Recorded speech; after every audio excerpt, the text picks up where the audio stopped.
परम पूज्य गुरुदेव जी, मंच में विराजमान संत गुरुजन, भक्त के सज्जन माताएं, आप सब इस प्रयागराज के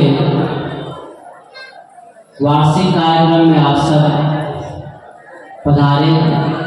संतों के भजन विचारों से लाभान्वित हो रहे हैं। आए कुछ देर मैं भी आप लोग के बीच उपस्थित हूँ। आप सत्संग में आए और सत्संग में आकर के क्या सीखते हैं? हम ज्ञान चर्चा सुन करके हम अपने जीवन को बदलते हैं कि नहीं बदलते हैं? जो हमारे जीवन को परिवर्तन कर दे, ऐसे विचारों को सुन करके क्या हम अपने जीवन में कोई परिवर्तन कर रहे हैं?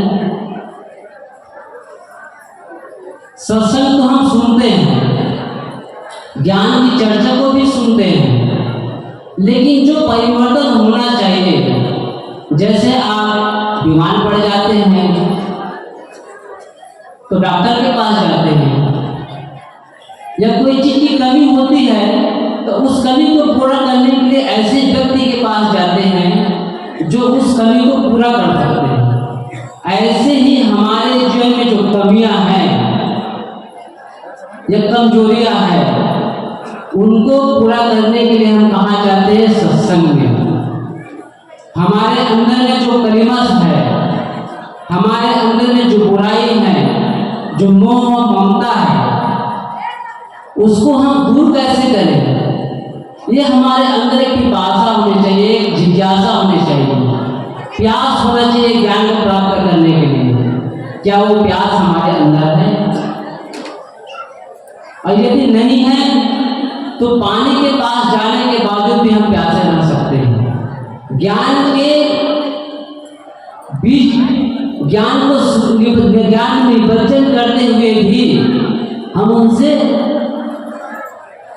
दूर हो सकते हैं, उससे हम वंचित हो सकते हैं। इसलिए जो ज्ञान गंगा बह रहा है, ज्ञान की सरिता आप लोग के बीच में है, उन ज्ञान सरिता में निवर्जन करें, उनसे कुछ प्राप्त करें, अपने जीवन को परिवर्तन। क्योंकि सत्संग जो होता है ना, जीवन परिवर्तन केंद्र होता है।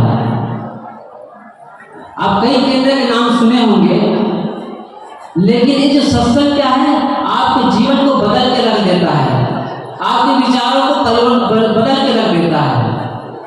इसलिए ऐसे जो ज्ञान की बातें होती है, उनको हम अपने जीवन में धारण करने का प्रयास करें।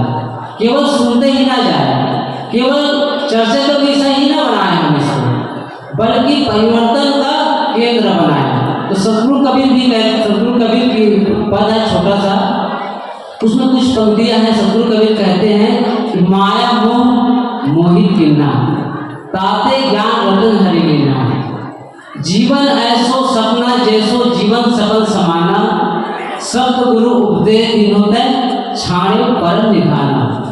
सतगुरु कबीर पद में क्या कहते हैं? माया मोह, हम ज्ञान की चर्चा सुनते क्या करते हैं? माया मोह को छोड़ने के लिए आए हैं ना। जो हमारे मन में जो किसी के प्रति मोह हो जाता है, किसी के प्रति आसक्ति हो जाती है, अच्छा माया है क्या? सतगुरु कबीर ने साखी में कहा, साफ कह दिया है, माया माया सब कहे, माया लखे न कोई, जो मन से न उतरे माया कहिए सो। यही तो माया है। जो हम किसी व्यक्ति हो या प्राणियों पदार्थ दो है, प्राणियों के प्रति होता है उसको क्या मोह कह देते हैं, और जो पदार्थ के प्रति होता है उसको लोभ कहते हैं। तो लोभ और मोह में आदमी फंस जाता है। तो सतगुरु कबीर कहते हैं माया मोह मोहित गिरना, माया के मोह ने आदमी को मोहित कर दिया है। और क्या है? ताते इसलिए उनके ज्ञान रतन को छीन लिया है। वो जब मोह में पड़ जाते हैं, पुत्र के मोह में, जब पद के मोह में, प्रतिष्ठा के मोह में, तब लोग विवेक खो देता है। वो विवेक नहीं कर पाता है कि अच्छा क्या है, बुरा क्या है। वो समझ नहीं पाता है मुझे करना क्या है, क्या नहीं करना है। तो ये क्या है? जब हम किसी के प्रति मोहित हो जाते हैं या किसी के प्रति आसक्ति हमारी बन जाती है, तो उसको देखे बिना, उसको बात किए बिना हमारा मन बेचैन रहता है। तो ऐसी बेचैनी को हम अपने मन में ना बैठाएं, ऐसे बेचैनी को हम अपने मन से, अपने अंदर से दूर भगाएं। यही तो सत्संग का लाभ है। और यदि हम ऐसे भी करते रहें, मोह करते रहें, हमारे मन में किसी के प्रति लालसाएं बनी रहे और हमारा मन उद्वेलित होते रहे तो फिर काम बनने वाला नहीं है।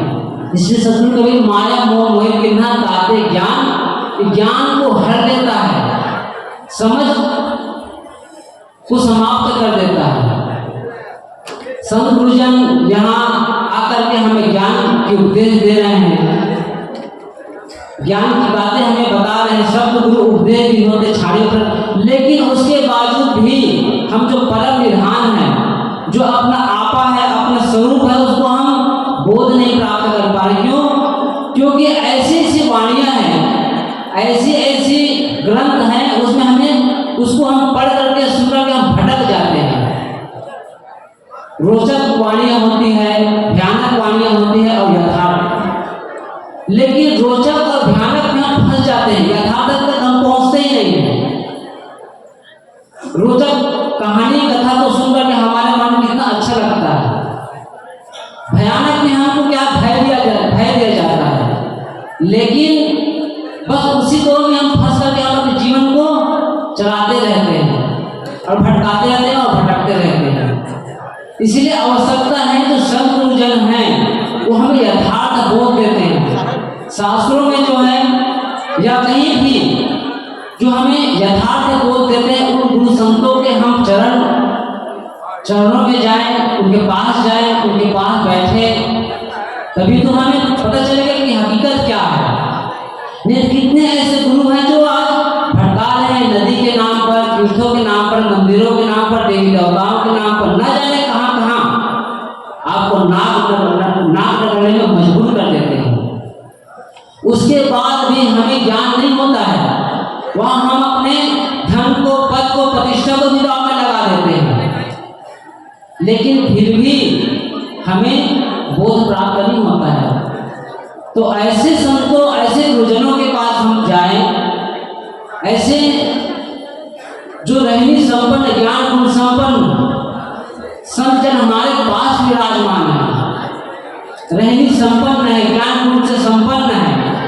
ऐसे गुरुजनों के पास आकर के भी यदि हम ज्ञान की चर्चा सुने और जीवन में कोई परिवर्तन ही न लाए, तो फिर हमारा जो सत्संग करना, संतों के पास जाकर के बैठना, उनके ज्ञान चर्चा को सुनने से फिर कोई लाभ होने वाला नहीं है। आज इस ज्ञान गंगा में आप सब निमज्जन कर रहे हैं, अच्छी अच्छी बातें सुन रहे हैं, अच्छे अच्छे विचारों को सुन रहे हैं, और सुन करके यदि हम अपने जीवन में कोई परिवर्तन न लाए तो फिर भी सत्संग सुनने का कोई लाभ होने वाला नहीं है। इसलिए आवश्यकता है कि हम जो सुनते हैं, सदगुरु अभिलाष राय जी ने एक पद है, बिना सद आचरण धारे न कथनी काम आती है। बिना जो ज्ञान होता है उसको जिया जाता है, और यदि उस ज्ञान को जिया ना जाए तो फिर वो क्या हो जाता है, जानकारी रह जाती है। इसीलिए आवश्यकता है उस जानकारी को हम ज्ञान में परिवर्तन करें, उस ज्ञान को हम जीवन में लाने का प्रयास करें, तभी हमें इस सत्संग का लाभ हो सकता है, हमारे जीवन में कुछ परिवर्तन हो सकता है। जो हमारे मन में, हमारे जीवन में जो बुराइयां हैं उसको हम समझें, उसको हम एक एक करके थोड़ा थोड़ा निकल के निकालें, और निकालने के बाद जैसे हम संतों को सुनते हैं ना, कितना निर्मल संत है। आज निर्मल संत को क्यों कहते हैं? क्योंकि उन्होंने तप किया है, उन्होंने अपने जीवन को ज्ञान की अग्नि में जलाया है, अपने अंदर के कलिमश को उन्हें धो डाला है ज्ञान की जल से, ज्ञान की अग्नि से दग्ध कर दिया अपने विकारों को, और इसलिए उनका मन आज क्या हुआ, निर्मल हो गया है। तो ऐसे संत हमारे बीच में हैं, हम उनके पास में बैठे हैं, ऐसे रहनी संपन्न, सद्गुण संपन्न संतों के बीच जाकर के हम कुछ सीखें, समझें, विचारों को ग्रहण करें, तभी हमारे जीवन में कुछ परिवर्तन आ सकता है। और ऐसे परिवर्तन आप सबके जीवन में आए, ऐसी शुभकामना करते हुए मैं अपने वाणी को यहाँ पर विराम देता हूँ। बोलिए सद्गुरु कबीर साहिब की जय। रखेंगे।